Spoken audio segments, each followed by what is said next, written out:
this M. I don't know if it's M. Do you think so? Where did you get these from? That's kind of cool. Wait, what? This? I don't know, bro. I think it's this one. This just not doesn't work that well. I don't know. What is not working well about it in your estimation? Huh? Like, You think this is the best one? that makes you look like the guy. That makes you look like the M guy. I don't know. You are the M guy, aren't you? Check. I mean, this one's good too. I just gotta keep. What is it? I mean, do you? I mean, if, you know, do you? Falling, is it just falling off? Is it falling or is it doing?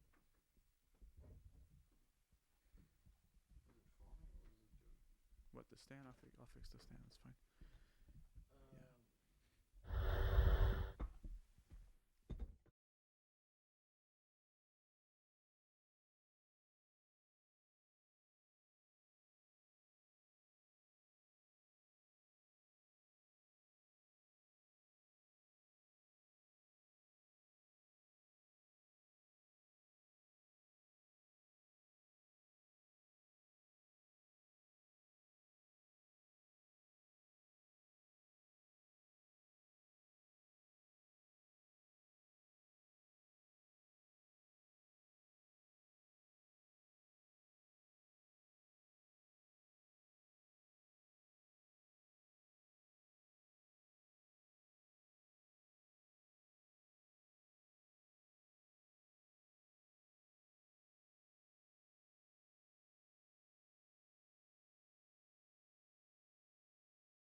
live from New York.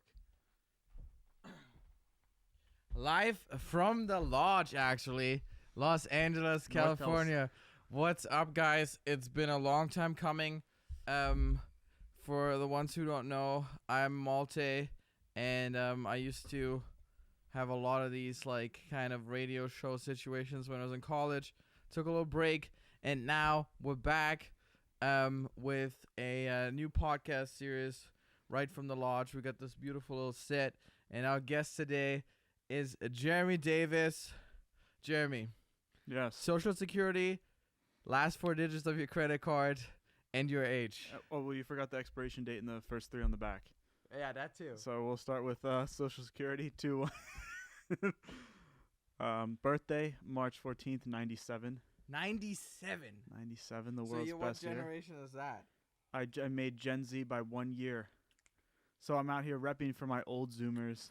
Okay, I kind of missed the boat a little, and we'll get back. Oh, forget about the credit card. Let's jump right into Gen Z. I've always wondered, honestly, like I thought, like when people said boomers, I always thought it's like you were born in a 60, like post-war boom or something. But Yeah. Yeah, so boomers are like my parents. So that'd be people who are like, so right now they're like 40, 50, 60. And That's then like boomers. So technically, what is Gen Z? if you're right above me, like if you were 28 now and then up to like 36, like that generation is would be millennials. So millennials, they like are always seen as these like kids, but now they're like, most millennials are like buying their first house now. They're older than a lot of people think now, because Because I'm Gen Z, and Yeah. Gen Z, and then Gen Z. What is Gen Z in 5 sentences? What does it mean? You're savvy with TikTok. 5 sentences. What is That's a lot after of Gen Z? sentences. That is after 2000. I don't even know what that is. What's after Gen Z? Because that's what they call everybody now. Like even the young kids, I feel like. So I feel like we're just I feel in like- Gen Z yeah, now. I feel like after Gen Z is people that were born like in 2020, like they're 3 now, like right, like that's our generation's like 20 years. I'm pretty sure. So that's like people who are like they're not old enough to do anything yet.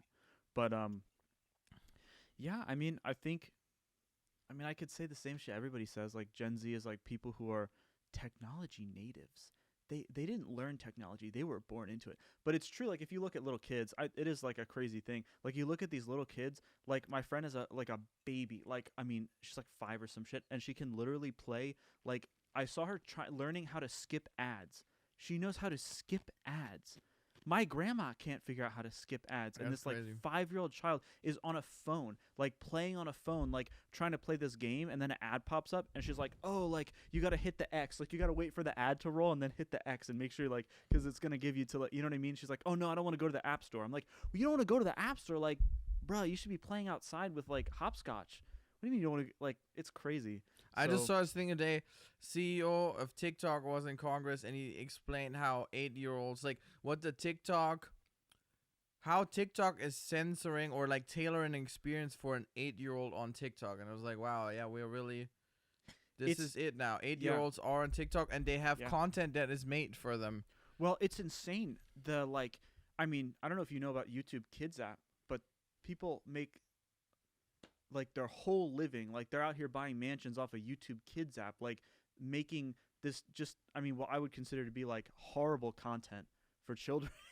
Like what this I didn't even know about the kids app. This is red, this is blue, like that, just annoying. Like yeah, and people spend all day like making like videos of themselves playing with toys, because kids like have really short attention span, and they get bored of their own toys in like one day, so they like go on the kids app and they like watch other people play with toys. It's just like how like in our generation we like watched people play video games because we couldn't afford them, so we like watch PewDiePie play the video game. So it's just like that. It's like for the kids that like they can't get a new toy every day because their parents say no, so they watch other kids like play with the toy that they want.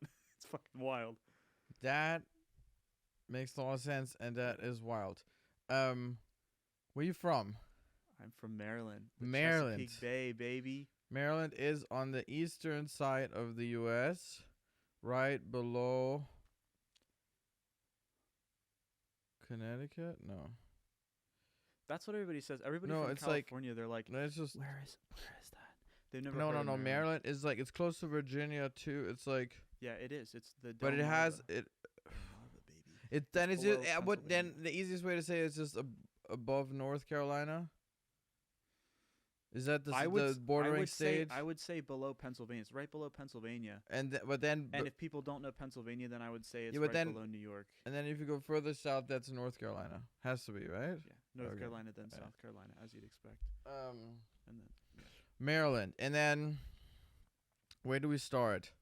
Let's start. Let's start early. So I mean, we have a little fill in. Jeremy is drummer, producer, songwriter now. All these things. novelist, award-winning. But how did it author. come to be like that? So were you always like, Gymnast. was your family musical or? Actually, yeah. My sister tried to learn drums and gave up, and thank God, because she bought this really nice. Really nice. I don't know if I would call it that now, but to me, when I was 11, it was really nice. It was a really big drum set, and she bought it and just left it to me. She was like, "I'm never gonna use this," and so I had like a sick, like full drum kit from the time I was in like 3rd grade. So it was very, very cool. But and I like took none of drum your parents lessons were and, like musicians. my mom sings. She sang a lot in church, and that's how she, like everyone. I mean, that's like everybody's like story, right? Like with their parents, they like sing in church, and then she's discovered that she really liked that. So now she does a band. She does this charity band. So shout out to that. Shout out to the Dysrhythmics, is what they're called. They're a band. Like most of the people in the band are like doctors, and they go around doing like charity events. So they do like classic rock covers and get the they get the people partying so that they can raise money for charities basically. But yeah. Sweet. So like that, and then you start drumming, and then what happened? You were in high school. Did you had a band or something? Everybody I that did. was a musician had a band. I did, yeah. Shout out to As October Fades. It was a wild metal band that we had in. We played like three gigs. But how metal like? So we were really into like at that time we were really into like Periphery and Killswitch Engage and what other bands? I know the Killswitch Engage was like the guitarist's like favorite band. Shout out Billy, shout out Lexi, shout out everybody, Aaron, everybody that was in the band at that time. Hopefully they're watching this podcast. But what other bands were? I was always really into like the deathcore stuff, like Chelsea Grin and all that. But who introduced you to that? Was it just your good drum teacher or something? No, I love that stuff. I always liked it. I think it was like just stuff you find online. Like that's how I got into dance music too. Is like online. Like I was just, somehow it's like you fall into these weird like YouTube rabbit holes and stuff. Like back when the recommended used to like it used to not be an algorithm. It used to send you stuff that was recommended to the video you were on. So you would find all kinds of crazy stuff that you would have never found. Like yeah, I remember that. Yeah, so like now the recommended is just stuff that it thinks you'll like, but instead of doing that, they used to recommend stuff that was near the video. So if somehow like your friend linked you to something, like it's also in the music community. So like there's always, so I think it comes from like the reason kids who play music. Sorry, that I shouldn't have phrased the sentence that way. Let me like back up. People who play music a lot, who play instruments, who do the lesson thing. Most of them either eventually when they get good, they get into jazz or metal. They go one of those two directions because that's the really hard stuff that they can't do. That's interesting. So like when you are in these spaces of like kids that play a bunch of instruments, someone is going to show you their cool jazz lick. Like they're going to show you some weird jazz fusion band or like Guthrie Govan or something. And then one of them is going to show you like metal. They're going to be like, look at this shredding metal. Like, because that's, you know what I mean? So when you're playing drums and you play with these guitarists that like, if you play with the good ones, they're going to want to play like metal or something or jazz. And for me, like jazz was really uncool because it was like a bunch of nerds in like preppy like shirts and stuff. And I already knew a lot of metal stuff because my sister was into it. So that's the direction that I went. And that was like the thing that you can learn that's hard to do. Because like once you play drums for 2 or 3 years, like there's not a whole lot of rock stuff you can't do. Like you can really get nitty gritty into like Rush or something if you really like that sort of prog rock. But then if you like that, you're like halfway into metal territory anyway. Like if you like Rush, then you're probably going to listen to like Yes and Tool, and then you're going to listen to metal. So it's sort of just like a pipeline for people that get good at their instrument, I feel like. It's interesting. Um, I agree with sort of the rabbit hole that you always try to get into something that is more complicated, and then it takes a while for you to like level out and find more. Like me as a guitarist, like I got more into like just blues and that sort of thing, and then eventually I realized, it's actually nice if you don't have like 120 notes in one bar. But that takes a little bit of time, I feel like, and it came from me with like songwriting, so it's interesting, and especially like since we both went to Berkeley, and there it's sort of like you can easily get sucked into that thing where it's just like you That's instead of like yeah. instead of going for like the taste or the personal development, you go for like more like the technicality and how to get more technical, and a lot of the curriculum is also tailored towards that. That's another like that's another thing that I kind of neglected, that I think there are a few kids, I think it's a lot less kids, but there are some of them that get in that do the writing every instrument thing. So once they learn drums pretty good, then they learn guitar pretty good, and then they learn piano pretty good, and then they learn to sing pretty good, and most of those people become like writers or maybe producers, but probably more like writers, Yeah. you know.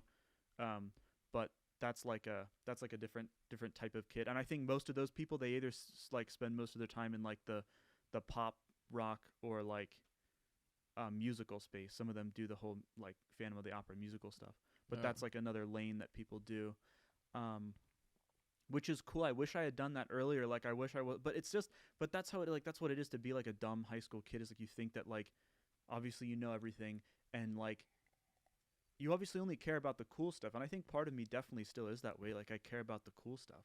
I care about doing stuff that's sick. Like I don't care about like, you know what I mean? Like I don't like it never really appealed to me to just do this like sort of like crowd pleasing stuff, like because it's, you know, I always wanted to do the stuff that was cool. Like you want to like you see people that are like, you know, they're like rebellious, they're like drinking a bunch of whiskey, and they have a bunch of like cool girls in the crazy fashion and the ripped clothes, and you're like, whoa, like I'm trying to be like that guy. You're not trying to be like, you know, at least me, like maybe you're different, but like I was never trying to be like John Mayer. Like I was never trying to be like that guy, because you look at him and you're like, fuck, this dude is so boring. Like, you know, he plays to like a stadium full of a bunch of like moms and stuff, or like Ed Sheeran too. Like I know you love both of those No, artists, but that and I think now I it's feel cool, like, but but it's like yeah. when I saw those type of artists, for me, like I never wanted to dress like that or be like that, because I was like, I don't know why.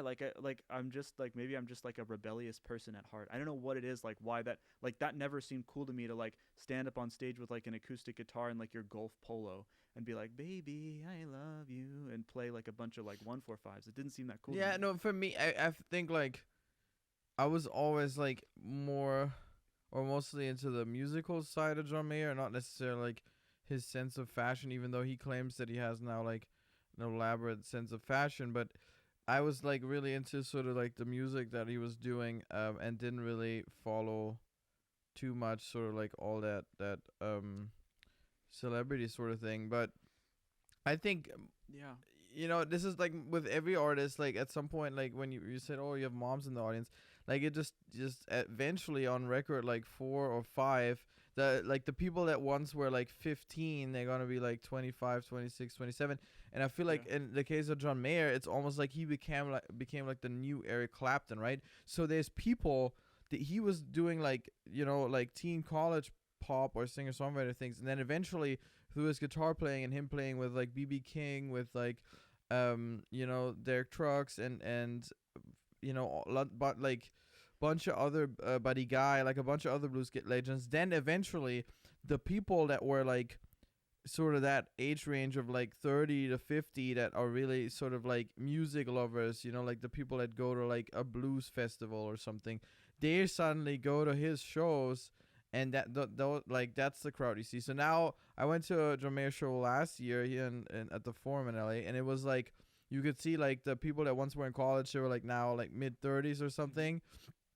um and then you had sort of like the guitar fans. You can obviously see those guys are guitarists, and then you just have sort of like the general public that is now just, I don't know. Oh, and then now you also have funny enough, you have all these Dead fans. I saw him at 2 like Dead and Company shows, and now you have all these Dead fans that are there, and it's like becomes a really interesting crowd. It's funny to me because like like I didn't know about that at all, that he was like this blues history guy. Like I don't know, like that never even like I never even thought about that. And it's funny, like growing up, I never even thought he was good at guitar. Like I didn't know that.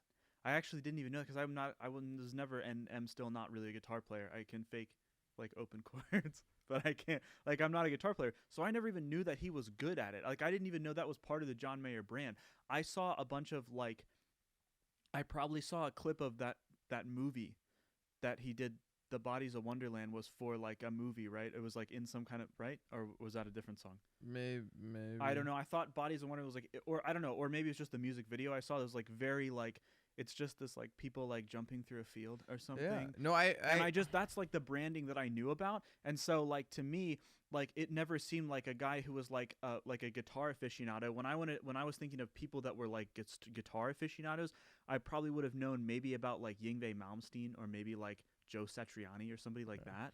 No, I know. I remember like him seeing Your Body Is a Wonderland on MTV, and I would just like, I was like in the phase where I was really into like Green Day and AC/DC, and I wasn't a fan, and it wasn't until later when I got into started to play BB King, and then I saw him play with BB King, and then that sort of happened. But I remember I had like one song like Message in a Bottle on like an old MP3 player by him, and I didn't know it was him, but I liked that. One or what? Yeah, I had an acoustic version that was like ripped from the internet from like a YouTube. I had that. I didn't know it was John Mayer, and later found out. So like my first exposure to Your Body's a Wonderland was like, this is like, like sugar like candy music, and I wasn't into it, because that was like when I was like, I want to say like 15, 16 or something, when I was getting into like rock music, and I had like this Gibson Les Pauls, and I wanted to play like Thunderstruck by AC/DC. But yeah, and I think also like part of your musical journey for sure, I don't know, I mean you can correct me if I'm wrong, but was definitely like check if we have some. Keep going. I'm just gonna check our Twitch chat here for a sec. I think it was definitely very colored by like blues. I would say it was like a really, like you started playing blues. I know you toured with like a blues band for a little bit. Like you're very like into that stuff. I played, like I learned like the grooves, like, oh, here's like a little blues shuffle, and like you learn blues a little bit. We used to do like some jams sometimes, because music, they love to jam to blues, like especially the guitarists, they like to solo and stuff on it. But I don't think I ever was like that into it. Like I thought it was cool, but I always thought that blues rock was way cooler. I thought blues was like okay, but then I really liked Led Zeppelin and like Aerosmith. I was like, that's like what blues should be, which I mean, that's kind of what it turned into, but like, you know what I mean? That's what I always thought was into, because I don't know, like they use the blues progressions a lot, but there's like a lot more like, I don't know, it's cool shit. There's fire and fat grooves and like, I don't know, lyrics and all that. So you're in this metal band. You were in high school, and then how did you get into electronic music? And what is electronic music for you? Like, because I'm still like currently like kind of like figuring out how to define the differences in electronic music. So you were in this band, you're kind of in high school. You haven't. When was the decision that you said, hey, I wanted to be like a professional musician or producer or something?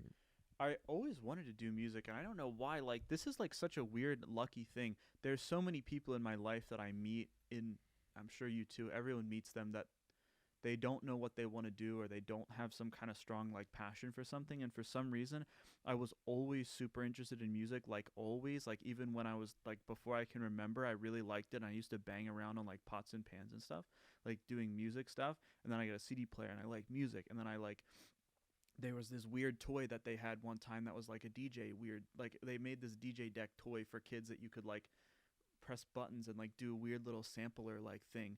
And I was like, I love this thing. I'd like plug it in the computer and like play it. And then like you could burn yourself CDs on those, like, those, I'm talking about, like you burn CDs. So you would like burn CDs of this, like just the most whack thing ever. And I was like, yeah, I'm like DJ whatever. I don't even know. I think it was like some kind of dragon thing, because like that was very cool. And I was 8. It was like dragon But was it like a Right. two like you So were able to mix from like one or two, or was it just I one? mean, I can barely remember it, but I'm sure it was like I think what it was is probably similar to GarageBand where you can like cue and silence loops. Like that's probably what the software was. Like they put a bunch of loops that are already in key and in tempo, and you can like probably turn them on and off. Like I'm guessing that's what the software was, and then you can like perform that and record it. But whatever. But this was like so that was really sick for me. And then playing the drums and stuff and doing all this like metal band stuff was very cool. And most of the people at the time who were into metal um, were also into dubstep. Most people don't understand how big of a crossover that was, because Skrillex came from a metal band, and when all that stuff blew up, and everybody was listening to like Flux Pavilion, that it's the same. It's almost the same thing as metal. Wait, so Skrillex was people knew Skrillex before he was a DJ in this In metal a metal band? band. Yeah, he's from a band called From First to Last. So that was like And that band was like it wasn't like known, huge. or was It was like pretty big though. I think they played Warped Tour or something like that. Like it was pretty big. And so like when he started doing electronic music, all the emos and the punk kids were like, "Oh, he's like one of us." And they like paid attention to what it was. And also it was super out there and weird compared to all the other electronic music, cuz a lot of it was very clean. And like don't get me wrong, like now that I like electronic music, I'm like, dude, like Better Off Alone is like absolute banger, but at the time it was not very cool. So like now I like it and I'll listen to Sandstorm and all that, of course, but the optics of it at the time in high school were not that cool for that stuff. And like trance also, like the image of trance was like these like tight t-shirt guys with like really like too much gel in their hair, and it wasn't very cool. So and trance is really good. Like a lot of that trance music is absolutely banging, but like the optics of it at the time when I was in high school, and this was probably like I don't know that like around 2010 or like somewhere, I guess somewhere in that ballpark, like from 2008 to 2015 was like when this stuff started popping off, the dubstep stuff. It was like way different and way cool, and the branding of it matched that sort of metal stuff that was cool at the time, like really edgy and flashy, and the sound of it is very close to metal breakdowns. Because like if you were sitting there listening to like, I mean even like the same tempo, like you'll have these like you can see the stuff that was borrowed from metal in the early Skrillex stuff, like a lot of it. And then there's also a lot of stuff that was borrowed from house and trance and everything else. But like, um, it's like just super hardcore breakdown like electronic music. So everybody who was in the metal scene was like into that. They're like, dude, have you heard this like Skrillex stuff? And they're like, well, dude, I don't really listen to dance music. Like that stuff's kind of like lame, I'm not really a dance guy. And then they put on Skrillex and they're like, whoa, that's fucking hard. So everybody was liking that. Um, and then it's just like a gateway drug. Once you learn about that, you start learning about all the big festivals, and you're like, whoa, like Tomorrowland, YouTube. And then that was when I found out about um, like Afrojack and Nervo had that like these huge videos on YouTube of them at Tomorrowland, and I was like, holy fuck, like I've never seen anything like this. Like however many people it was, like to me it just looked like millions of people, like this sea of people, and all the lighting and effects and everything. You're like, wow, okay, like that's incredibly cool, because you find out about that once you start like getting, like I said, like the recommended videos on YouTube and stuff like that. Um, and then I think after you like that crazy flashy in your face stuff, or at least for me, like then you can start learning to appreciate what people like about like deep house or like tech house or any of those kind of things. It's like you start to sort of get that. But it took me a really, really long time to get tech house. I thought it was lame for a long time. And some of it still is a little bit lame to me, like some of the early stuff, because you like you build up and build up for sometimes they'll have like this long build, and you wait and you wait and you wait, and then the drop is like really boring, and that just confused the shit out of me. I was like, what is this?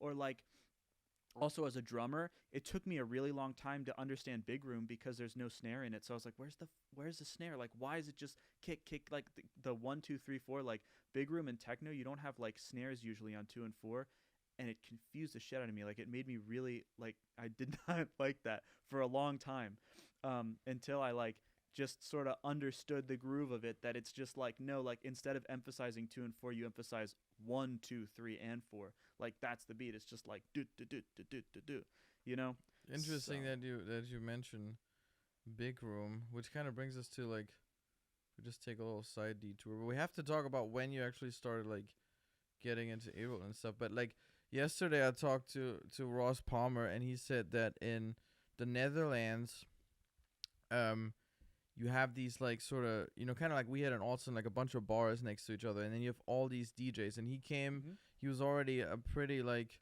well recognized DJ like in the in the States, like playing shows.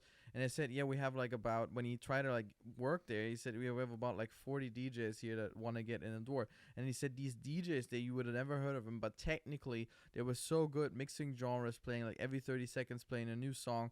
And there seems to be something with like the Dutch and the EDM, because it's not like that in Germany. We have these German DJs, but like they're not known for like this sort of technicality or being at such a young age. They have like, apparently in the Netherlands, they have DJ competitions where young kids are like already doing this. And then he even said there's like, then they form something like a party squad where there's like an older DJ that has sort of some kind of established thing already, and then they bring on these younger guys just for the technicality to spin.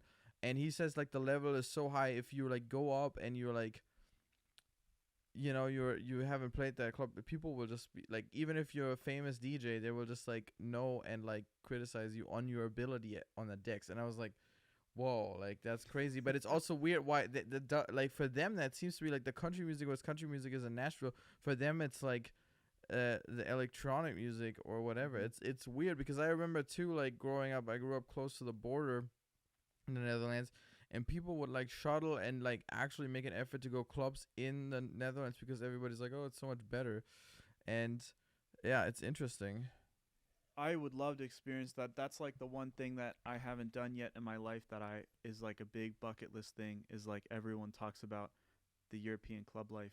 It's like the most famous, that's I mean the biggest festivals, the best clubs. People say that the biggest clubs are in Vegas, but that's not, like, Vegas is not the party life. That's like a manufactured like weird American thing. Like the European party life is the life, and it's weird that I haven't been there and haven't done it. And that's like a big bucket list thing for me. Like, cuz you hear about all this, like the amount of times in my life that people have been like, singing the praises of whatever it is, space in Ibiza, and it's like magical fairyland, you know?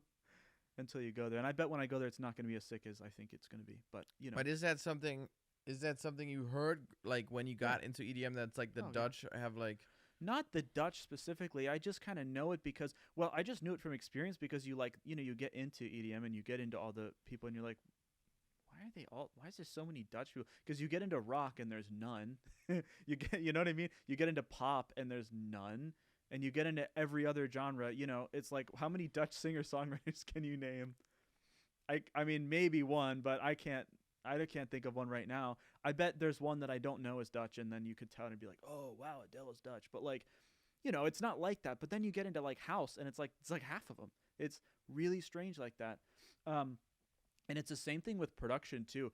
The production, like, I've experienced what you've experienced, that there's these people that are, like, holy fuck, that's a great mix down. I'll listen, I'm like, god damn, like, great production. And you're like, I've never heard of this person. Who are you? And it's just some, Dutch guy. Like, it's just a Dutch citizen. It's weird. It's like Max Martin is just the average Dutch citizen. We gotta do some research. It's weird though, right? I guess maybe they're like, what is with the Dutch? If somebody is watching this and is Dutch, please, please let us know. Please help us, please. In the U.S., we need you. Target. I mean, we still have to go back to the production. On a quick side note, you mentioned Max Martin. For me, it's like incredible how he's still at the top of the game, and I realized something in like the way he produced over the last 5 years. What's interesting to me when I listen, for example, listen to this like new Ed Sheeran record, I'm like, wow, the whole song is just one acoustic guitar loop, and like just sort of like, a kick and a snare and a chorus, like just sort of to build some momentum, and then there's vocals. But the way they make, like, really shape the vocal as like the main focus, and how they just sort of find new timbres, because I'm like, how is this even possible that the guitar is interesting right now? Because like just a guitar loop, we've all heard it 1,000 times. What they did, for example, they layered it with like, like actually a sine wave, and I feel like put some kind of like sidechain on it, and I was like, wow, like because it made the guitar sound a little bit different. I was What like, song? it's called Eyes Closed, and it was interesting because they just replay it with a sine wave under the acoustic guitar, and I was like, that's interesting. It gives it like a 5% difference. You don't hear it, but it gives it that 5% different. Then I'm saying, hey, this is fresh again. I feel like this is the same way. Max Martin is like sort of like the guy who makes pans for 25 years, but every year he finds like the ability to just like add a little button or something where you're like, oh wow, that's kind of nice. It's weird because there's so many producers that do mainstream, and what is really so hard about it? You have a vocal, you have a little drum loop. Like it's not like, there's a lot of other genres that are very complicated, and it's almost in the simplicity and finding like these minute changes. Like I remember him too when he brought in, like when he did 22 with Taylor Swift, and it was like this sort of, yeah, obviously it wasn't dubstep or anything, but it had this allude to it. Like he always takes like little things from other genres and brings them into the pop realm. Well, I have a question about that. That's really interesting. How do you feel about the term culture vulture? Have you heard that term? Um, there's a Culture Vulture is a universal audio plugin. I don't know. But you know what that's a reference to, right? No, what is that reference to? So the phrase culture vulture is like, it's referring to people like that who take something, they just sort of steal it, and they don't give any credit to the person. They don't like feature them. Like he could have called up Skrillex and featured him on I Knew You Were Trouble When You Walked In. They could have given credit to the people that created that sound, but instead of doing that, they're like, we'll just like steal it and we'll like make ourselves look cooler off of this sound. And people have said that about like the Afro beats. People have said that about like rapper flows and stuff like that. Like they'll say, like people criticize Ariana Grande for using like certain rappers' flows in her songs because she has these pop songs that go over trap beats, and then she'll like steal sort of the way that somebody else raps or whatever. And they like, it's interesting to me because there's like sort of a line where it's like sometimes it's just like a conversation. Like fashion labels steal from each other all the time. I don't know, everybody has a button front shirt and you do it a little bit differently. It's not like you're reinventing the wheel, it's sort of interesting. But then like there's a line where like if something is somebody's musical identity and then you sort of steal that for your thing to make yourself look cooler, and you didn't really have any hand in creating it, and you don't really pay respect to the people who made it. I feel I would say that's what being like a culture vulture is, and it's a little bit like it's just sort of an interesting conversation for me. Like, where's the line? Because obviously it's cool to take stuff that you're inspired by. Obviously, that's very cool. But then like, where's the point where like, like when are you being a dick about it? Like when is it not cool? Yeah, I think that's why. Yeah, I mean it's interesting. I mean, there's like a lot of people like I know like the Beatles too. They've never been shy about like where they get their inspirations from or what they covered, and it is actually like Bob Dylan, because when we're doing this cover series right now, we're releasing covers. Bob Dylan, before he released an original, he was playing like full like nights in New York City, like in these clubs, and he was playing all covers, like from Woody Guthrie or whatever. And then he would have a night where he would play like for 3 or 4 hours, just all these songs. And then when he had his first original, he like sprinkled it in. He started to sprinkle them in, and people asked him like who that is, and he said it was my song. And sometimes they weren't believing him, but like he just loved sort of the comfort of playing for this like extended period of time. It's kind of like a DJ too. Like DJs do that actually a lot too, because they play. It's like part of the gig to just play other people's music, and then you sprinkle your own song and you see where it fits. And I think that's why Bob Dylan came up so well in the tradition, because night after night he was playing all these songs, and then he would figure out like, oh, maybe this is the place right now. Like think about if you in this folk thing, it's kind of like a DJ. You play with the acoustic guitar and you sing for 4 hours straight. Like, that's more crazy than in Nashville when they play, like, on Broadway for, like, 2 hours. Sometimes 4 or 5 hours, like, in these back rooms where people were playing poker or whatever in these, like, folk clubs in New York City. Bob Dylan was playing, and yeah, it's unbelievable. Like how long, like you would. I've never like played for longer than 2 hours, but like 4 hour gig. That's crazy. So you have all these like songs from other artists, and then you can sprinkle in your own. And he did that, and that's how he really found his sort of like way of writing. Um, and that's interesting, and it made me think like maybe like every. I mean, all the artists that I know that all covered at some point. You know, they figured out how to cover songs, or in whatever way they were working. Yeah, it's also like it's fair to say that, I mean, of course all art is derivative. So it's hard to draw it's hard to draw a line. I mean, But yeah, I don't know. I'm not of the mind that like, oh, you're stealing something, because I think that even if you try to copy something directly, nobody's going to be able to exactly get it directly. Like you don't have Bob Dylan's voice. Like you don't have exactly the studio he had. It's like you're not going to, so and I think so much good stuff has come from people trying to copy stuff and fucking it up. That's a lot of people. Like so many people um have done that. I don't know who I mean, you can hear it in like all the good vocalists you like, all the good, they were trying to copy somebody, but they couldn't really quite get there, and then they ended up creating like another iconic sound. So I don't know. It's very interesting like that. I mean, then you have like, I mean, I mean, some pop artists have never written a song, so they're definitely cover artists by definition. Like, imagine you just get like demos sent to you, like just to like clarify that, like, there's a lot of artists in the industry that have people write for them, Mm-hmm. like big pop stars, and then they just re-sing the vocal from like the demo singer. So they're not even sometimes not even really in the room when the song is being written. So in the end, Yeah. that's why I'm just like further thinking like covering is such a nice way, and like there's nobody cares anymore. It's like weird, nobody really cares anymore if it was your song or not. And it's like sometimes Yeah. even like with like the established guys, like I know like with even John Mayer, so he has like Free Fallin'. A lot of people think that he wrote Free Fallin'. No, Tom Petty wrote Free Fallin'. Well, quite a lot more people think that Jimi Hendrix wrote All Along the Watchtower. Yeah, it was a Dylan cut, yeah. I mean, it's like, so at a certain point, like if you make the song your own enough, you did kind of write it in a way. Like you didn't write the I mean, it's like I think it's the same thing with like remixing. Like not that many, the cultural impact of like Benny Benassi's Cinema is like not that big, but the cultural impact of the Skrillex remix is like massive. Like people still play that all the time, and they still, like, you will probably hear that when you go to like Coachella the next weekend, or whenever it is, and you'll probably hear it at Beyond and Escape and every other one of these festivals. Like somebody will play it, or they'll play their flip of it.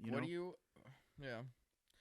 But it has to be done. It has to be done right. And I think like yesterday I talked with Ross, and it's like he was like, yeah, have you ever thought about like re-releasing Come As You Are with a girl because of the direct comparison to Kurt Cobain? I agree. Yeah. I was like, yeah, but then also fuck him, like at the same time it's sort of like fuck him, like it is what it is. No, it's still a sick song, but like I think what he's saying is like, if you're gonna cover something, I think there should be a point.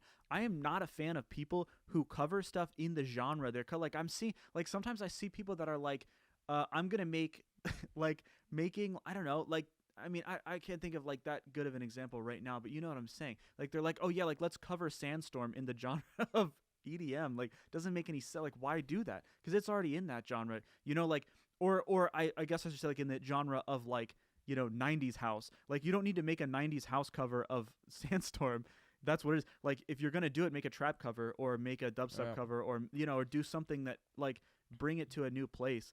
I don't, and when I see how it comes out, people release their original and then you have like a remix EP with like 4 guys on it, and like it's never that interesting to see those guys that will just sort of like put like a different house kick under it, and then they kind of phone it in, and it's like, it's like, yeah, it's kind of the same thing. Like that's just not that cool. I'm like, what's the point of this? Like you just sort of like, I don't know if you're just doing it for a paycheck or what, but that's not very cool to me. Like if you're gonna remix something, then redo it. Like I think in EDM, like we see that a lot. EDM, the thing is, one thing I like about EDM is that is like just do, don't think. Like that's kind of the whole genre. That is really the mantra of the genre. If you think about how fast these records are being released and these remixes are being made, like the turnaround is crazy. Then when you look at pop or a singer songwriter, like people are sitting there for 2 or 3 years on their record without releasing anything. Yeah. So I like the fast pace of it, and I like this is something that was like really important for me that I needed, because I was thinking, why did I get into EDM? And I got into EDM finally to get over myself, to let that, to take yourself not so serious. I feel a lot of people take themselves, especially singers, songwriters, like we've all been there. I've been in Nashville with like, playing a show and had 10 ballads back to back. Don't do that. I don't know. And sorry, go ahead. huh? Well, I don't know who said this. Somebody who said this. Somebody on like TikTok or something was like, you need to stop focusing on trying to make your content good. Like they were talking about people, TikTok videos, but it's like stuff that's bad sometimes does really well, sometimes does better. And you see like someone will come in with a shitload of money like Kmart, and they'll be like, let's make a TikTok because all the kids like this. Let's make a Kmart TikTok so that people will shop at our store more. And they like spend all this money and make it like these professionally shot videos, and nobody watches it because they click on it and it looks like an ad. They're like, fuck this. Like they don't watch it. And you don't like, you need to stop focusing on trying to make stuff so good. Cause just let in music, like I feel like a lot of times, as it's so tough. I think the toughest is for an independent artist not to release music or make it. The toughest thing is to know what to release and why, because I think a lot of people that are, or a lot of major label artists, they have the A&R and they have that label and they have just the experience of what works like commercially or not. Like a lot of artists like have released, if they would have been able, like for example, let's go back to our friend for the last time, like Mr. Mayor. If he didn't want Your Body's a Wonderland to be released like as the single, he was like really wanted something else that was musically more complicated or whatever, but then the label did that and it was to this date like the best selling single. And you have other artists too, like that have, if they had the say in what they wanted as a single, that we would not know their name right now. And it is like, for me too, it's like it's understanding like what works and what doesn't. That's why I would say, as like an independent artist, you put out everything, even the weird shit that you think is not going to work, because sometimes because you don't know. Yeah, because you don't know what's going to stick. And also, this is like a very powerful quote from one of Malte's favorite DJs, James Hype, who said, "You don't get to be the judge of what's cool." And I feel like that really resonated with me, because you're thinking that you're the guy that decides, oh, this is not cool enough to release. Yeah. Right? Or this is whack, or this is whatever. Like, and it's unfortunately, you don't get to be the judge.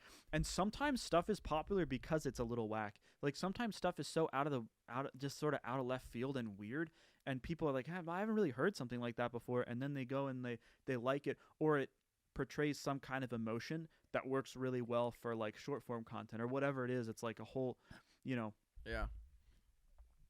Like there are songs now on Spotify like with over like 500 million streams that would not get past like a mixing one professor, like songs that like from a technical ability standpoint as like a producer that are like bad.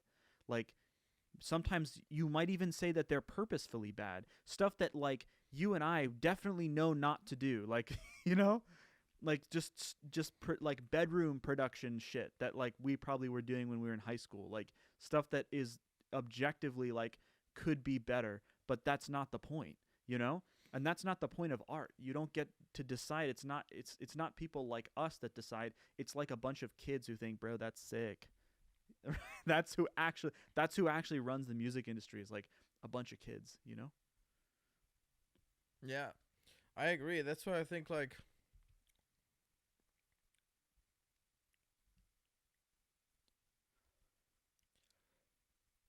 it's so tough though, for us like too, like what we're doing is like figuring out like, do you just dump it all? But I think at this point it's like we are there where we can just like, I think indie artists in 2023, you just dump it all. Just dump it all on your Yeah. Spotify, your SoundCloud, and then And if something's embarrassing and it sucks, then and it doesn't do well, just take it down. or just go at least with you know? the Ross. Shout out to Ross Palmer said yesterday. Like he said something good. Like just pump it out. But like, if there's something like rubbing you the wrong way, you think maybe not this. Like just then you just don't do that one. Like just don't blindly pump everything out. But I think like if you have. I think like if you're 80% there where you groove to it and you dig it, like put it out. And then later, because later then you can like pump it up to like a 95 or a 99. But DJs, I think like there's a couple of guys like we all know like there's a lot of artists like yeah sure they would say oh only if it's like 100%. But and there's some DJs too. Like I would say like there's some DJs that are really like hardballers. Maybe Skrillex is one of them. There's a couple that are not. Like Diplo is. I feel like with release rate is more like if it's above like a 75%, we'll put it out. He just Like, I think he lives his life that way. He lives his life in the way where he's like, let's throw it at the wall and see what sticks. yeah, that's why. I mean, that's why kind of when you go on Like- his Instagram too. What I like about Diplo is that he just does all this weird shit. Like Yeah, he's it's cool. he's over like you let me run a marathon and he runs a marathon. Let me pick up snowboarding, like picks up snowboarding or picks up surfing. Like actually gets like this huge cut on his face. Like goes into like a wave pool and tries to get barreled on like the second day. I'm like. You can say whatever you want, but he's definitely sending it. Like he is just sending it. Some of it is a little weird, like this new like Kodak thing. Like sonically, I think it was like weird, but I loved like what he did with country when he wanted to do country, and now it's sort of like this country outlaw thing that he's doing with like trap. But just sonically, that Kodak song was like I felt like the mix was not that great. I mean, it was like definitely an interesting song. I love the one that he does with Lil Yachty. He has this like house song with Lil Yachty, and it's so weird. It like pushes stuff in like a direction that I feel like we haven't heard very much of, and that's personally something that I would want to explore a little more, and that I think is like very cool. Is that like there's a lot of rap that's in the 120, 130 range that could be like cool in a house way. We may have something. I don't know. But I feel like it's cool that like just that they decided to do that, because like in all honesty, it could have been really boring. Like yeah, cool, like Diplo Lil Yachty collab, but then really they just sort of like do the same old trap thing we've heard again and again, and like they could have just done that and put it out, and it honestly probably would have done better. Like right, like it probably would have done like more numbers, but then they did this like weird house song that's actually really sick. I forget what the name of that one is, but go listen to it if you yeah, it's sick. We have like one that is coming up. We just gotta is the Mr. Rager thing? Isn't that like the same thing? Like you couldn't take a rap song? It's kind of cool. Yeah, I mean, it's Kid Cudi is a rapper, but he's also so like experimental, and like that song's not even that much of a rap kind of song, but it's still very like it's very much like in that culture, and I think that's really cool to bring that to house. I don't think that all of the songs on the Drake House album were great house songs or great songs, but I'm happy that it happened. I almost forgot about that. Wow, like that is already in the past. Yeah, I right. Feel like it's that long came ago, and right? then Beyonce did it. It came and went because it was very like it wasn't that good. The Beyonce one was pretty good, and so it stuck on the radio for a little bit. Like it was at least like listenable music.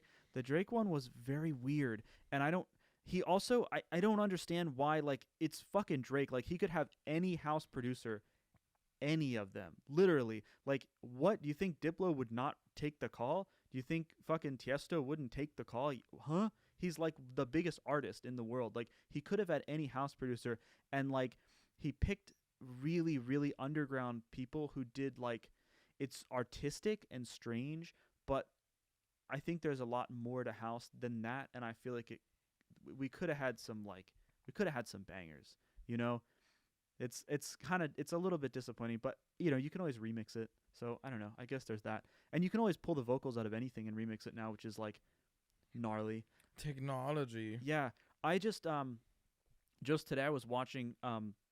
I definitely recommend this for how hilarious and weird it is. 100 Gex just did their Boiler Room set, which is ridiculous. You know who that is? Heard the name, yeah. the hyper pop guys that are like feel so good like a money machine. Those like they vibe off of just being very strange, and they're doing like in this set they have. It'll be like weirdo, like hard drum and bass, and then they put this like oldies, like some I don't know, some like pop thing from like 1995, like hip hop or whatever on it, or they do like there's like the part of the set where they just play like jump around, and they just like cut the song from there like boop, like I don't know, it's very cool and weird, and that's like that I think is also kind of the future of DJing, like live performance DJing is this vocal splitter shit, because now you don't have to wait for the studio acapellas to come out. You can just take like any vocal from the Beatles or like whoever anywhere, and they're just putting that shit on like, and you kind of just really fast just like figure out the key is over like 4-bar loop, and then I know like there's a couple of DJs that do that. They just have like tons of acapellas and just kind of do it on the spot, and that is such an insane skill and very risky and hard in a live setting to just be like, yeah, I'm gonna sync this acapella in this track, and like just like we're doing it live. Like that's cool. That's very hard and cool. I would not do that. I mean, yeah. Personally, I don't know. Like I would have to make sure that it works 100% through, and I would put the vocal. I would print it out on the song, print the vocal on there, and make sure that it works with the song structure before I was just like, yeah, let's fucking send it live. Like I don't think I would do that, but I respect the hell out of people that have that kind of confidence to do that. And I've also, for the record, I mean, I'm sure you've heard it go wrong too when people put an acapella on something and you're like, whoa, that's not exactly the key. Have you ever heard that? Like DJs, especially open format DJs at like these clubs, sometimes you're just like, what is that? Sometimes you're like, what's going on there? And they just and I would not want that to be me, because I don't know, just this is super weird, but when it works, it's very cool. Yeah. What else is cool? What are we what's our next thing? We got Arizona coming up. We don't want to like spoil too much, but we kind of there's like I've been like really into like Nashville singer-songwriters, or the guys like behind the scenes, and there's a guy called Josh Kerr you should check out, and he has a song called Arizona, and I really love that song. And then Jeremy had this like, which I think you'll hear it, it's like it's really interesting over this like acoustic demo. You kind of just put like a drop over it that I thought was like really reminded me. It was kind of like, it kind of reminds me of like Chainsmokers and Avicii in like a weird way, but now you have this like big acoustic guitar. So I'm like thinking like what can be interesting, because like I've always heard these like like we've all heard the Avicii records that are like have these acoustic guitars, but then they're not real songs.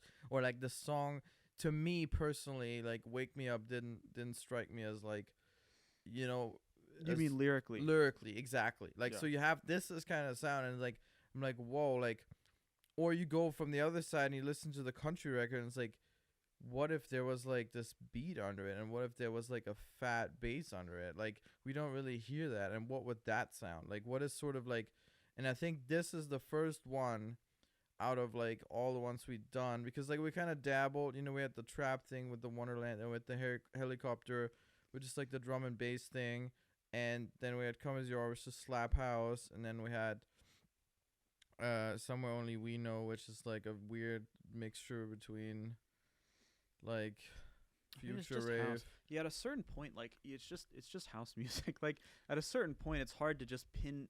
EDM people, they love to just pigeonhole themselves in these tiny little like, that's bass house. Like, okay, fine. Like it has influence from whatever, but like,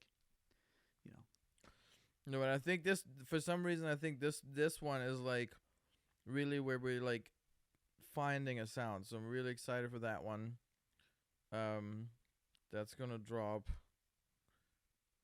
when? Which one? Next week, Arizona. We're dropping that next week or the week after. It's basically, it's ready, right? It's like pretty in there. Right? Gonna drop it. Yeah. I'm excited for that one. It's a cool one. We could even play. That's the great thing of like just doing the music. Like we can play our own songs on stream, and we're not gonna get flagged. Like that's really one like this Do you huge. have a Do you have like a laptop audio thing? Here, let me take a quick break, really quick. Yeah, we're doing. Are we doing both? Do it. Let's do a quick break. We're kind of like, and then we have. Oh my god. We have This thing is not. Just you always make. My trick was always like to have. Oh, it's yeah, cause it's something's not. Something's not okay. Oh yeah, something's not right We're there. taking a quick break right now. And then we're back with the closing statements and the finale. So we're nearing that. We're already over the hour. What do you want to do? You in 2 hours? Huh? What are we doing? Are we doing 2 hours or 1 hour? I thought we'll see.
Let's go back. Just found the special. Remember this one? We have to talk about it as well. Yeah, that's good. Do you want some wine or not yet? We can do wine, yeah. That's okay. Here, I'll grab it real quick. Or we can do also have seltzers. You want seltzers? No. Do it. Can you can you prepare some glasses? Oh yeah, we can.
the chat of Twitch.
Huh?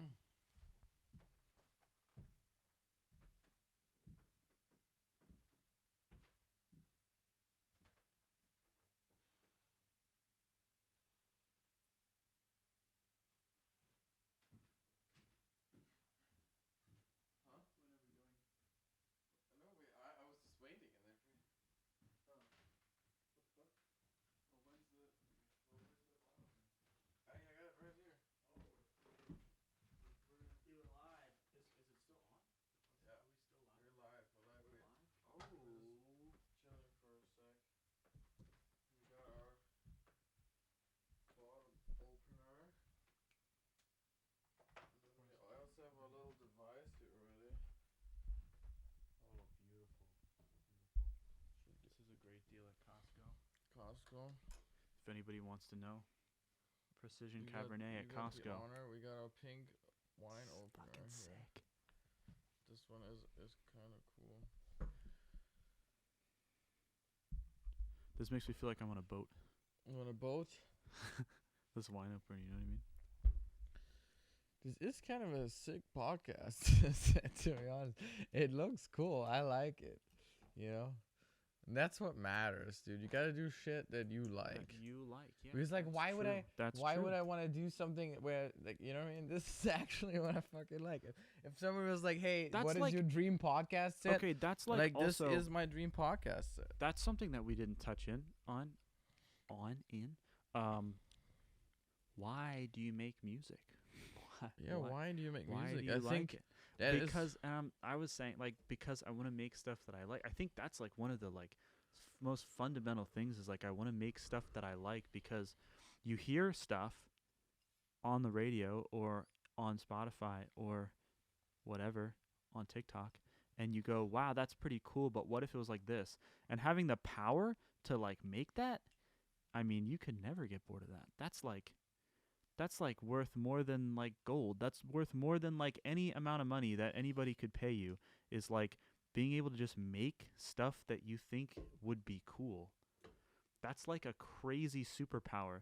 Like, that's what it is to be a producer. It's fucking awesome. There's like nothing that is as cool as that. Like, what if you could just create a house out of like thin air? You could just think about like a house and you could just like make it and live in it. Like, that's why people like Minecraft, and that's basically what being a producer is. You know? Yeah, it's true. I mean, this is sort of like when you. Me personally, my first like experiences with writing, and I'll be brutally honest, is like, it was like this thing of you wanted to like own it. I remember this, like, I had this Red Hot Chili Peppers Snow, this riff, and I played it over and over and over again, and I was just like so bummed that it wasn't mine. Like, it's weird because a lot of musicians are actually like, they're covering songs and they're fine for their whole life. Cheers. Cheers. And I've met like people like that, they're just like fine to play other people's songs and they just revel in like learning another song by someone. But for some reason, I never learned on the guitar. I never sat down to learn the full like Red Hot Chili Peppers Snow song. I only learned that part that interested me, and then how can I make this sort of my own, because I wanted to like wanted this to be my art. It's like weird to this date. Like same with like Jimi Hendrix tunes. Like I've never sat down on the guitar and learned how to like do Bold as Love completely. I always just like remember this little part that I really liked, and then I changed it a little bit to like make something with it. Yeah. And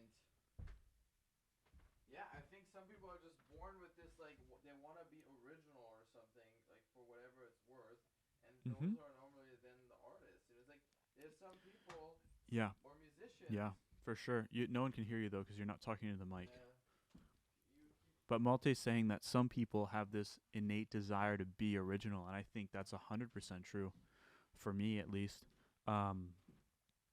Yeah, like why wouldn't you want to make something that isn't there before? And I think no, people that have the ability to do that, like, you kind of owe it to the world to do it in a way. I think that's the case as no, well. it is. You owe it to in the same way. Like, But the same way, the people that are becoming like crazy, like there's guys out there that just like, they or drummers or whatever, they just like try to imitate and get better and get better and get better, and they're just like virtuoso like musicians. And I think that's just as important as trying to write or be original and make new original things. Like that's the same way as like it's super important, and it's just like if you're somebody who just has like a deep understanding of the human body and you have the ability to like cure cancer, then you owe it to the world to do that. Now I think it's the same way for people who like have the ability to create great art. Like you should do it. You almost like you have to do it, in a way.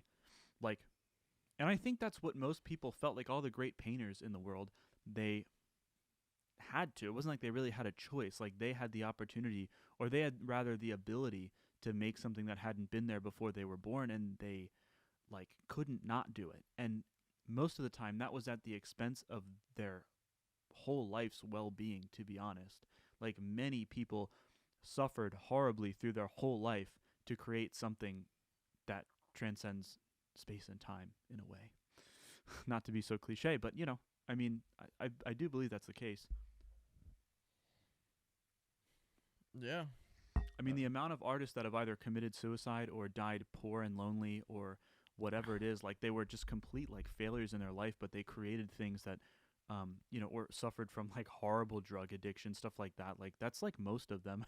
Like that's almost like all great artists. That's like so many of them, and it's sort of because it wasn't something they could not do. They like had to make their art. They had to do it, and that's sort of, you don't have to do a bunch of drugs. You shouldn't. I don't recommend it. I don't actually do drugs. I don't like them. But like, you do have to do the thing that you have the ability to do. Apparently Jimi Hendrix always had like LSD under his headband. But yeah, I mean, yeah. Yeah. On that note,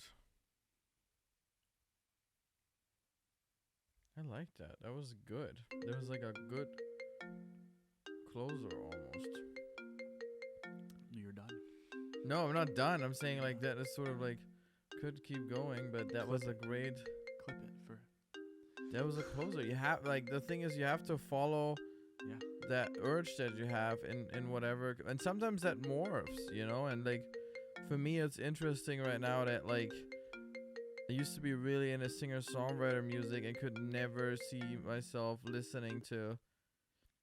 Like I always went to clubs and like social gatherings, whatever. Like I don't mind like electronic music, or mine did, And now I'm suddenly like finding myself before I go to bed and I'm on Spotify and I listen to like electronic music, just sort of casually. And it's like it's just a progression. I think there's always a time to get into different music, and it's so that's like for me right now just like such an exciting chapter because I have so much to discover. I honestly don't know what Sandstorm is, so like I like there's so much, there's so many records that I haven't heard or explored, and suddenly it's weird. I listen to like like traditional records or whatever, I'm like, wow, like this sounds so, like drum kits like sounds so phasey to me now. I listen to country and I'm like, ooh, that's a real drum kit. And like before it was the other way around. Before it was like, oh, that's a programmed drum.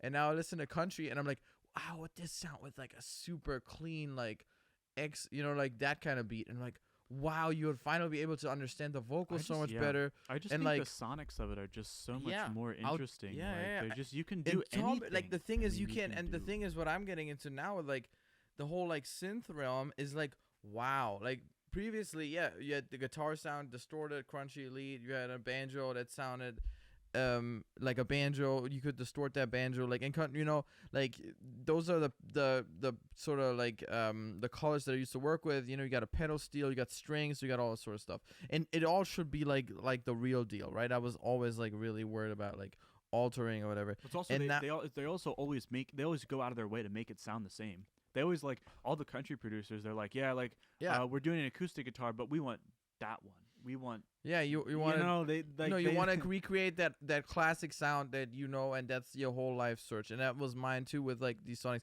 And I'm like, wow, there's actually like an infinite amount of like colors you have with synthesizers. You could layer stuff. You could layer, like I would never thought before, like, oh, let me layer my guitar with like synthesizers. I was like, oh wow, but then it's not gonna sound like a guitar anymore. And now I'm just so intrigued by all these possibilities in EDM. And but there's also at the same time things that I think like EDM doesn't sound warm, and that's something that I'm trying to like figure out on the records that we're making. Is like, how do I get a sound that is really warm, that gives me, because I want the feeling that country or that singer-songwriter record is giving me, but with the timbres of EDM. But I don't want this sort of like, it's just, they just sound so cold to me and very, very bright. Like, most of the time EDM records, why, like, they also, like, why treat the mid-range that way? So I think, like, if you would morph them, that's really where you find something, like, really, really interesting. Yeah, they, it's interesting. You also, I think you get, a much better picture of why stuff is mixed the way it is when you actually listen to it through CDJs at a club, because both of those things influence it. You have like two different A to D, D to A conversions when you play through CDJs into your mixer and out into the club, and then it goes through their console and then into the club PA. And so you hear that, and then you hear what clubs sound like. And like once you hear records there, I think that is when you'll understand why EDM is mixed the way it is. And like, you know what I mean? Because like certain things wouldn't work that well in that environment, and certain things probably would, but I don't know. But it's like, you know, I don't know. It's funny that you talk about mid-range, because like I listen to the radio a lot, very often, because I listen to it in the car and I drive all over the place always.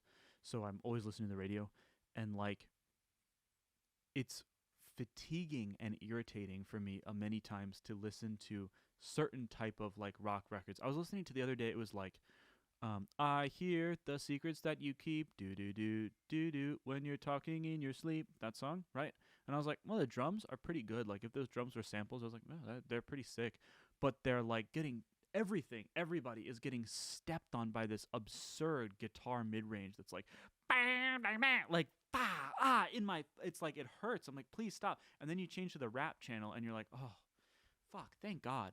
Like, you just switch the channels into different genres and you're like, good Lord, like I can't, it's hard because you're listening at the same volume and then you switch the channel and it's like, what the fuck is this? Like modern rock is not really like that. Modern rock is a lot more pleasant to listen to, but some of this stuff, even to the 90s, is like it just hurts me. I don't want to hear it. Like I don't know, it's so much, and it like it masks all over the vocals, it masks all over the drums. It's like just like these guitar things that they do. They just love to like, it's so important for them to like hear these crazy guitars, which is just so like, to me, like it just annoys the shit out of me, because like when you play like there are many hip hop songs that have guitars. Lemonade. What's another one?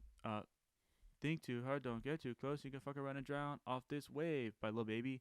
And Gunna. There's There's like a bunch. There's that one by Kodak, the one with the triplets by Kodak, where he's like, um, whatever. There's a shitload. There's so many songs that have guitars in rap music, but the way they mix them is so pleasant. It's so nice. They're like where they're supposed to be. They're like an instrument that supports the harmony, and then you hear like the vocal, you know. And it just I can't like it's hard for me to listen anymore to like some older rock records where it's just to me they're just too obnoxious and too loud. I've been saying this for like a while, and it never stops irritating me. these these fucking the way they do guitars, like guitars are just such a problem in mixing. Like you have to solve it somehow. And like the hip hop people figured it out, and EDM that has guitars, they kind of figured it out. Like I know there's some like Millennium songs that have guitars, or like there's that famous one, the Cooking on Three Burners song with Kungs. Like that one has like really nice guitars in it that like sit in there. But It's interesting that you say it from that, because like I feel like for somebody who grew up on, or like first got into EDM, he thinks of like, yeah, because it is like synthesizers are a lot easier to treat and EQ, and they just sort of like naturally sit there. Um, and that's where I feel like a lot of like EDM producers also just like default to like synthesizers because it's fast. Most of the time, it's right in your DAW. You don't even have to get up to do anything, and or you could just like manipulate the MIDI. Because I was wondering, like, there's so many other ways like you could, you know, um, like you could use instruments in well, it's like EDM productions. it's a workflow thing though. It's because like these guys that you got to realize they don't have they have one of these. Like a lot of these producers, they have one of these, and they don't have an acoustic guitar in their room. Like that's what it is. Yeah, it's like they don't know how to play it. that's the workflow. But Yeah, then, they did have it's it. They also, don't but play it, yeah. most of the times with like these presets, like when you it's I would say like making or just hitting a bar and making like a record that is like hits like a commercial standard, you could just do that very fast with presets. And I feel like a lot of that's something that I haven't tapped into. It's like really just fast presets, like, but at the same time it sounds like generic. The other day I was trying like this from Native Instruments, this like acoustic guitars, and they just sound so beautiful, so perfectly recorded. But then if you try, you would always have to like use that as a bass and then work around it. But if you do that and you make it the main instrument, then it just sounds sort of like a preset, and then I can't do it anymore because it just sounds so generic to me, and I'm like, it sounds like a library for some reason. That's funny because when I hear like the country sounds, I'm like, fuck me, that's so generic, because I've heard on every Luke, from fucking Luke Bryan to Kelsey Ballerini, every single one has the same guitar preset. I know they recorded through a mic, but to me, I'm like, I think of the world that way. Like that's a preset, like that's a sound. And to me, I feel like they're using the same guitar preset for the last 35 years, and I'm so tired of it. Like to me, it's just like, I don't want to hear that sound ever again. Like, you know what I mean? I've heard it so many times. Same thing with like certain electric guitar type of sounds. I'm like, dude, I don't want to hear it again. Like it's, you know what I mean? Like that's why I always gravitate to like chorus guitar sounds, because I feel like that's not in as many records. It's a lot more rare that you have a chorus guitar. It sounds a little bit more like vibey to me and interesting, or like just anything like that. Like a guitar that I haven't heard 1,000 times. You know what I mean? That's why I have a 12-string Stratocaster, but that thing is like impossible to tune actually. That one sounds really sick though. And sometimes it's really good to have a sound that you have heard 1,000 times before because it's not in the genre, and then that is something really new. So like when you use the classic Led Zeppelin guitar and then you put it in the house song, people, it's super weird and new, or whatever it is, I forget where they ripped the Ferrari riff from, but whatever that riff is, that's like a very... I like that riff. Yeah, it's a very classic... It's from some... What is that? From some like R&B record or something? It's like a very classic riff. That riff, that's a good riff. Sometimes that's the thing, though, is like... If you take something that an audience is already married to or really like already knows, like same with the new Getta like Blue thing, is such an iconic sort of like melody that it was bound to just like be a hit again, even if you just like reiterate it in like this new way. I mean, dude, the amount of Blue remixes is like absurd. It's like every DJ and their mother. Like Flume has one. Obviously there's that Ghetto one that came out really big, but there have been Blue remixes forever. Like there's like everyone. I mean, there's before the Ghetto one, there was like a bunch of house guys that did it. Like I can't even remember. Like all through there's a blue remix probably in every subgenre. Like it's just so like important to like dance music culture and history, and it's a banger, obviously, of course. It's a banger. Of course, it's a banger. It's a banger. I think we gotta get into our next segment here of the show. What is that? Let me get my Glasses. My poker face glasses. I mean, I thought we Can't could read do like a can't read card my- trick. We could have done a card trick, but no, we're just gonna do the big show off here. Of And what? it actually comes through really nicely. Like, look at this, Jeremy. Like, the viewers at home will be able to see what's on the display pretty well. I'm surprised. It's pretty sick, actually, if you think about it. This is an old, like, what do you call these? Like, CRT TV. Mm-hmm. And then I have this, like, 90s Nintendo 64 Japanese edition. It just was that your generation? That was my generation, sort of. Yeah, I didn't really have that. I mean, I did when I was growing up. I had like a Sega Genesis because someone got it from like a yard sale. But that's kind of unique. I think most of the cool kids were having like others, like a PS2 or something. I don't know. But I definitely could have had one of those. I just wasn't lucky enough at the time. No, I never had one. I never had any gaming console on whatever. I mean, my friends had it. I was also not like. And then I had an Xbox, and the Xbox like died, and then we had a warranty claim. We did get another Xbox, but it took forever. And by the time that Was it the 360 with the Red Ring of Death? Oh my god. no, it was like one before. No, it was the one before that. But like, so then it died. It was like the weirdest thing. It just died, and I was like, I was lost faith in technology. Yeah. And then we got a new one, but then I already had a. It was more of a. We always had a computer, and we started playing like Minecraft and this other little. Like these poker games on there. I remember like Windows 98 or something. Jesus. Oh yeah, and like Space Pinball. Yeah. You ever play that? Yeah, that's classic. Minesweeper. Yeah. All that stuff. But no, my friends always had one of these, and it was always like the best thing playing the Yeah, the Mario Kart. How are we gonna do it with the mics? What are we gonna do? We could just. What is it? You want to play Mario Kart? That's what we're doing. I'm gonna lose. No, I don't think you're gonna lose. Well, you better don't try too hard, or I will lose. No, we gotta just bring up the volume so here. So bad at this one. Woo! Yeah, let's Let's go. fucking go. It's all. At some point, I need to figure out how to like. If I get basically all I need is like an adapter for the yellow thing, and then I can put it in the thing, and I could actually have a. Oh yeah, that's really easy. You just get a little card. Yeah. Yeah. That would be sick, right? Just kind of like have it in the stream. Yeah. It should that should be really big, right in the center. Should be that. Yeah. But just at the end of the stream. Who do I want to do? Oh, this is sick. Which one is super? yes? I don't know which I want. I don't know if I want Wario. Do I want? Oh, you can't be the same guy. Oh wow. Yeah, I mean, wow, it's like strict. This girl's good. Peach is good. I don't know. Is this just like? We're gonna pick Bowser. 'Cause he's sick. But I want to take the other guy. How do you pronounce that? Wario. Wario, yeah. Wario. So we got Bowser versus Wario here. Oh, this is the actual Japanese Mario Kart. That's pretty fucking sick. That's why they have different names. Yeah, let's do like a Wow. let's do a special cup. I Please wanna. no. Oh, I've never done this. It's 50. It's only 50 C. It's fine. No. Okay, is A go or B Yeah, go? A. A is go. No, yeah. Okay. And then I turn with the little Yeah. stick or with the D-pad. With the sticky thing. So like you. Oh shit. Are you kidding me? Oh, there we go. So like you, and then under the little thing under here, that's like your That's how you activate the. Oh. Okay, 8-6. How are you still in 8th? Or did you go the wrong way? Yeah, something happened there. Oh, you just lost. Wait. Yeah. I'm Oh my god, losing now. Do you have any rapid fire questions while we play this? Oh, I love this. Rapid fire questions.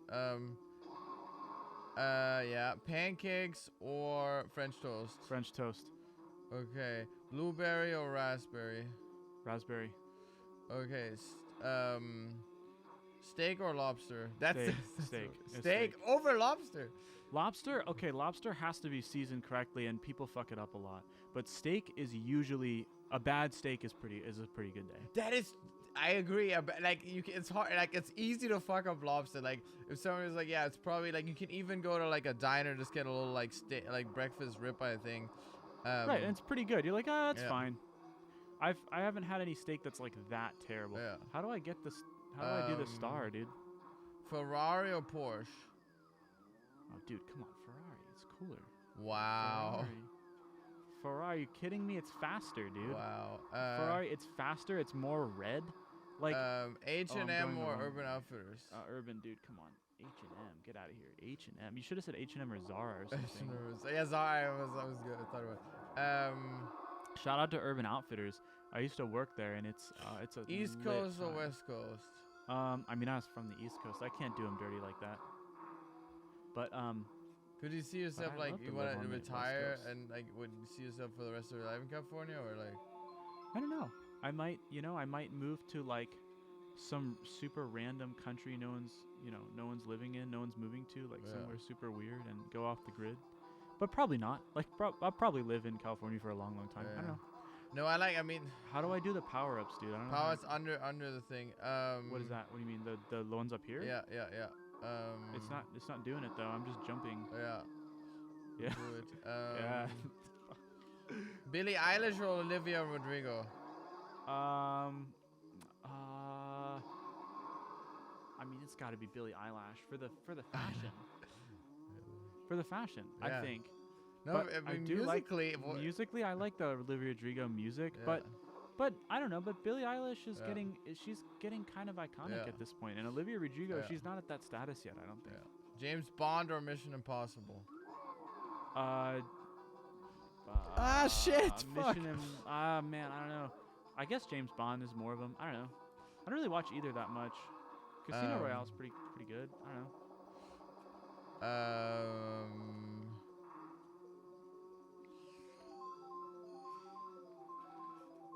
8th place, dude. This is just so unfortunate. Oh, if you're in first, you're gonna get blue shelled. Miller or Budweiser? Miller. Miller Lite is not that bad. Oh, the High Life actually, because I mean, obviously we're both like craft beer snobs, but like the High Life is actually a decent beer. Yeah, they used to have this. They used to have this mini bottle, this elevated Miller High Life mini bottle that was like supposed like it was weird. They just sold it in like a tiny bottle. They had that in Nashville. It was like at like fancy places. It was like $12 for this mini bottle Miller High Life. I was like, what? Yeah, Miller Lite is not bad. The best light beer though, it's got to be Corona Premier. You do Corona Premier with a little bit of lime, and it tastes just like you're drinking a normal beer, but with like half the calories. Yeah. That's some skinny hacks for you thin bitches out there. The real skinny hack is White Claw or wine though, but yeah. I had a White Claw like a while ago, like a cranberry White Claw, and I hated it. I was like, this is absolutely outrageous. No, White Claws are bad. But then I had a lime one. Yeah, they're fun. Holy cow, you're still going? I don't know how to do this, dude. I'm so bad at this game. Just get into the... I told you. It's gonna be a long night. This is only the first track. Dude, this is not like the ones, you know, like the new ones where it just sort of, you just kind of and they put you back at, no, this is what I'm saying. This is the hard shit, because the new Mario Kart, they have an integrated autopilot for you, so if you're like kind of off a little bit, then they correct it for you. Good shit. I mean, I didn't do well either. Yeah. I think this is 150 cc or something. No, this is the slow one. I think we're just bad. Slow one. Dude, that's sick. I can actually come through on the thing. It works. Why is the same one again? What the hell? Huh? I thought we had a... Is this a different one? I don't think so. Oh, first place, baby. No, this is the same one. Why are we playing the same one again? I don't understand that. Or is it different? Oh, you dirty bitch. I mean, this is a hard one. I mean, it doesn't really matter. I mean, actually focus on my driving. I mean, in Mario Kart, the old school is sort of like you you don't really go off the gas. You kind of go everything full, but you just have to find the angle. It's like, it's really important, especially also if you have these power-ups. You want to find like a nice angle, and the trick is to use the jump button. So you just go full gas, and if you want to turn, you use the jump button. You see how crazy that is? I don't have the jump button. No, it's right here. It's right here. It's on the top. Yeah, see, this is unfair. This has been unfair to me from the start. No, you have the jump button, of course. But the thing is, I only turn with the jump button, and that, like, at least allows me to go at such a crazy speed. And then sometimes you don't even want to go off the track to get the power-ups. You just want to stay on the track to get the power-ups. Because if you were, like, you know, taking a little detour to get a power-up, it is actually, like, messes with your time. In the end, like, Mario Kart is really just about the racing. The fastest racer wins. Like, the power-ups don't really have that big of an influence. Well, they do in the new ones. They wreck you in the new ones. Oh, really? I have to check out the new one. It's just like, this is just like a hard corner. You come up from that jump, and now what I'm gonna do is, oh my god, no! This is what I'm saying. It's just like, I just got off the track, and like, it's the thing that happens is, like, you get blue shelled to death in the new ones, and then you, like, get to second place or like this fifth has place. never happened to me to them. Shit.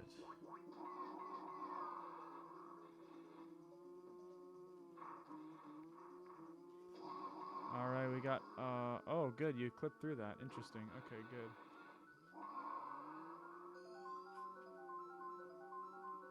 They're also just, like, completely savage with this course. So, like, yeah, when you do, like, a long jump over a river, and then they're like, nah, dude, it's a 90-degree turn. Like, yeah, this is one of the hard ones for sure. I'm just trying to really hone it in right now. Just please, like, for your next guest, play the easy one. Just do the easy one. yeah. This is too much. Oh no.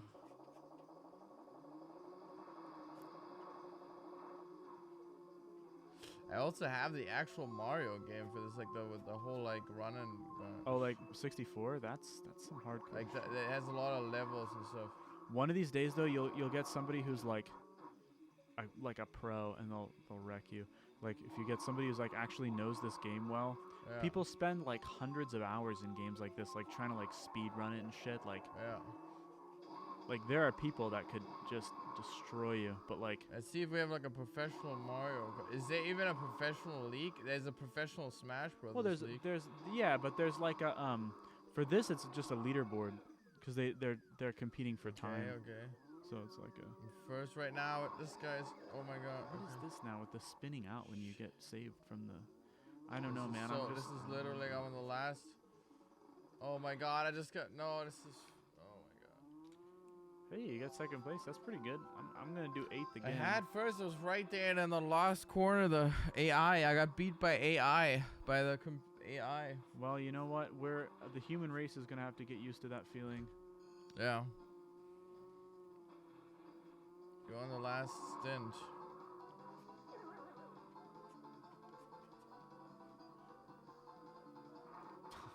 What is that? Bruh. Oh, cool. Thanks.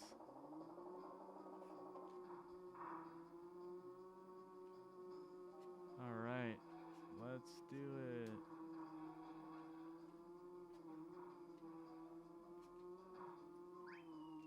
There it is. 8th place again. 8th place finish. Let's see if there's. Let's see if there's another. Why would they give us? Let's not. It's gonna play this. I don't know what happened there. I don't know why it did the same track twice, but we'll learn the ins and outs of Mario as time progresses. Let's see what happens. This is over now. Oh, now it goes to the next track. Why would we have 2 ones in a row? Jeremy. Is it gonna do each one twice? Yeah, it's weird. Okay, wait. This is our last one. This is the all deciding. I've never done this one before. Okay, well, if we're doing best out of 3, you already won. No, because nobody won. This is the final thing. Like, so I love this one. This is one where you can decide which way you want to go. I remember that one. So this is double or nothing? I had this neighbor once in Germany. He had this, and it was like, I remember this was like fucking. We were like, it's all coming back. Because I remember this was the hardest one we could never really master. Like, this is the hardest level.